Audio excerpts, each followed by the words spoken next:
नमस्कार मित्रांनो माझी लाडकी बहीण योजनेच्या तिसऱ्या टप्प्याचे पैसे बऱ्याच महिलांच्या खात्यांमध्ये आता जमा होण्यास सुरुवात झालेली आहे। त्याचे पैसे त्यांच्या खात्यांमध्ये आलेले आहेत।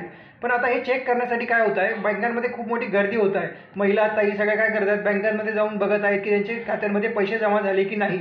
पण आता काय याच्यासाठी तुम्हाला बँकेत जाण्याची गरज नाही, तिथे जाऊन गर्दी करण्याची गरज नाही। याचे पैसे आलेत की नाही आले ते तुम्ही घर बसल्या बघू शकता। काही काही बँकांचं काय होत आहे, ते मेसेज पाठवत नाही आहेत की पैसे जमा झाले की नाही।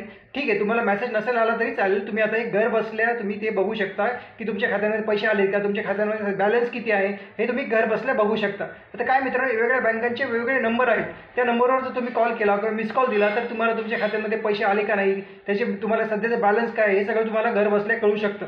आता जसं की तुम्हाला बघायचं असेल तर तुम्ही बघा, स्क्रीनवर तुम्ही बघू शकता। आता HDFC बँकेचा समजा HDFC बँकेचा हा नंबर आहे बघा, हा जो नंबर तुम्हाला स्क्रीनवर दिसत आहे त्या नंबरवर जर तुम्ही कॉल केला, मिस कॉल केला तर तुम्हाला पैसे आले का नाही ते कळेल, तुमचं सध्याचं बॅलन्स काय आहे ते सुद्धा कळेल। फक्त तुम्हाला या नंबरवर कॉल मिस कॉल करायचा आहे। आता समजा अजून एक उदाहरण घ्यायचं म्हटलं तर आहे SBI बँक।